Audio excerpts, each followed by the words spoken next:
The Qarmatians were a syncretic religious group that combined elements of the Ismaili Shia Islam with Persian mysticism centered in al-Hasa, where they established a religious utopian republic in 899 CE. They are most famed for the revolt against the Abbasid Caliphate. Mecca was sacked by the sect's leader, Tahir al-Jannabi, outraging the Muslim world, particularly with the theft of the black stone and desecration of the Zamzam Well with corpses during the Hajj season of 930 CE.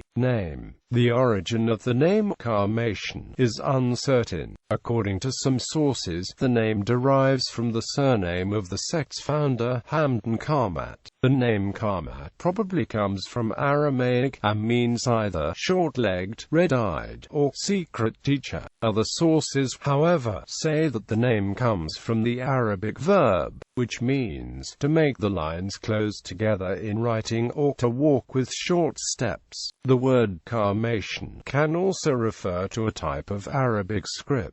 The Qarmatians in southern Iraq were also known as the greengrocers because of a preacher Abu Haytham who in 906 forbade animal slaughter as well as the eating of vegetables such as alliums.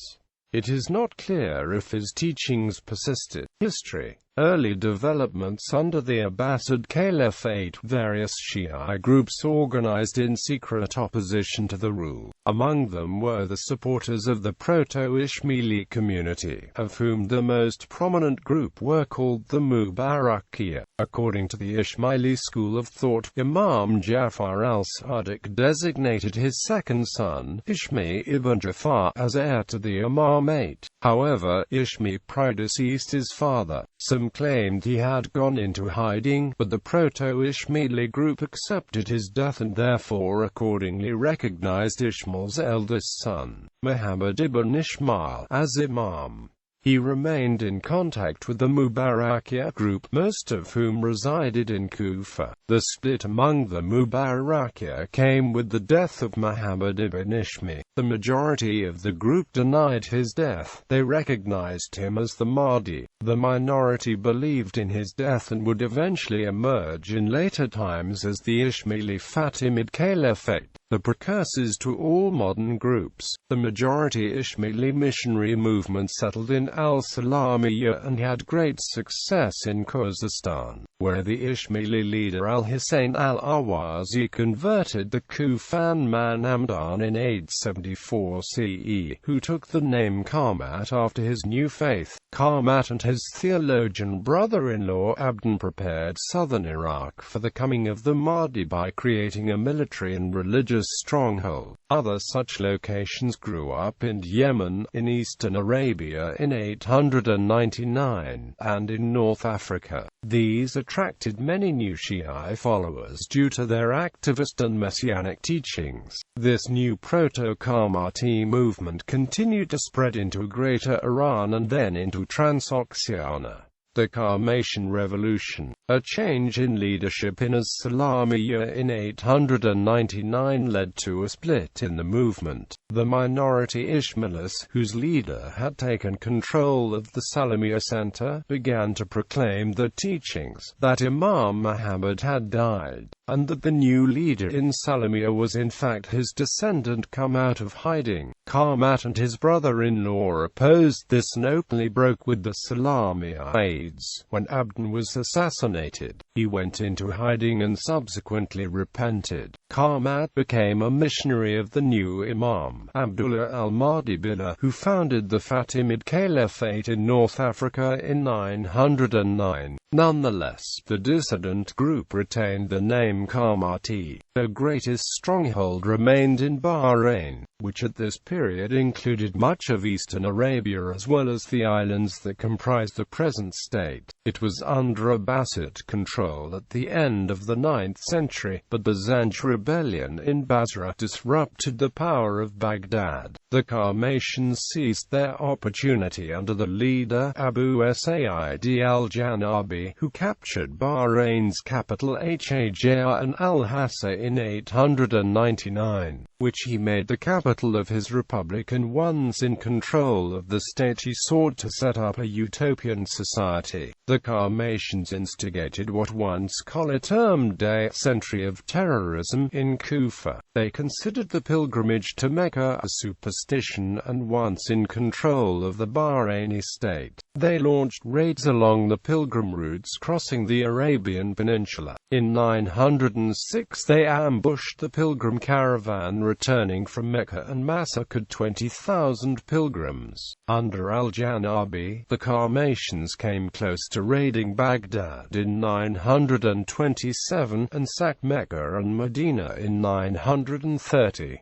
In their attack on Islam's holiest sites, the Qarmatians desecrated the Zamzam Well with corpses of Hajj pilgrims and took the black stone from Mecca to al-Hasa. Holding the black stone to ransom, they forced the Abbasids to pay a huge sum for its return in 952. The revolution and desecration shocked the Muslim world and humiliated the Abbasids, but little could be done. For much of the 10th century, the Qarmatians were the most powerful force in the Persian Gulf and Middle East, controlling the coast of Oman and collecting tribute from the Caliph in Baghdad as well as from a rival Ismaili Imam in Cairo, the head of the Fatimid Caliphate, whose power they did not recognize.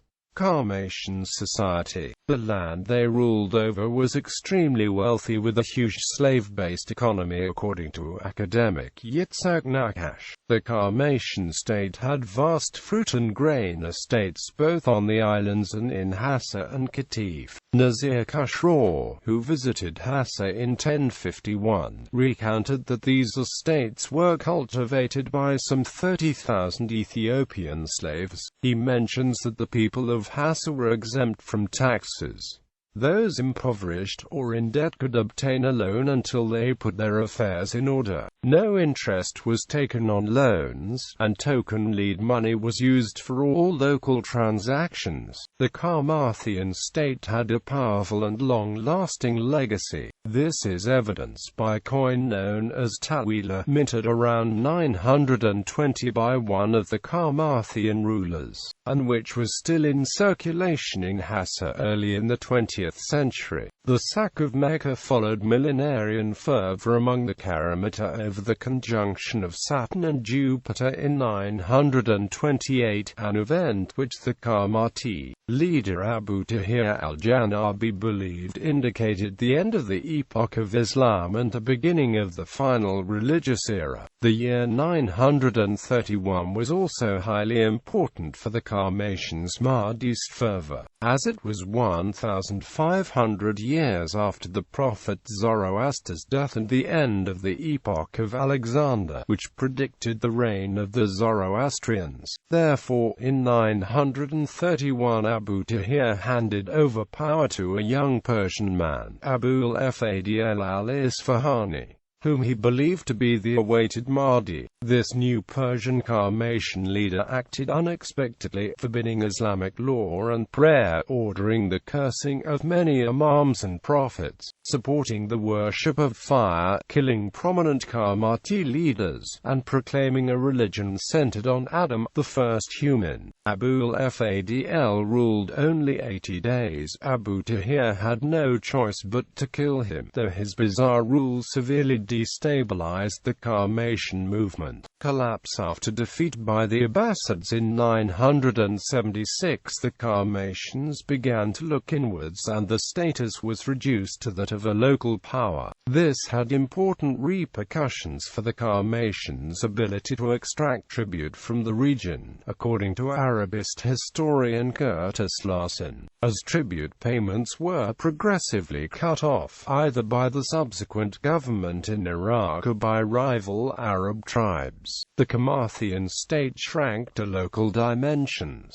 Bahrain broke away in AD 1058 under the leadership of Abu al-Balul al-Awwam, who re-established Orthodox Islam on the islands. Similar revolts removed Qatif from Qarmatian control at about the same time. Deprived of all outside income and control of the coasts, the Qarmatians retreated to the stronghold at the Hofuf oasis. Their dynasty was finally dealt a final blow in 1067 by the combined forces of Abdullah bin Ali al-Uyuni, who with the help of Seljuk army contingents from Iraq laid siege to Hofuf for 7 years and finally forced the Qarmatians to surrender. In Bahrain and eastern Arabia, the Qarmatian state was replaced by the Uyunid dynasty, while it is believed that by the middle of the 11th century Qarmatian communities in Iraq, Iran, and Transoxiana had either been won over by Fatimid proselytizing or had disintegrated. The last contemporary mention of the Qarmatians is that of Nizir Khusraw, who visited them in 1050, although Ibn Battuta, visiting Qatif in 1331, found it inhabited by Arab tribes whom he described as extremist Shia, which historian Juan Cole has suggested is how a 14th century Sunni would describe Ismailis.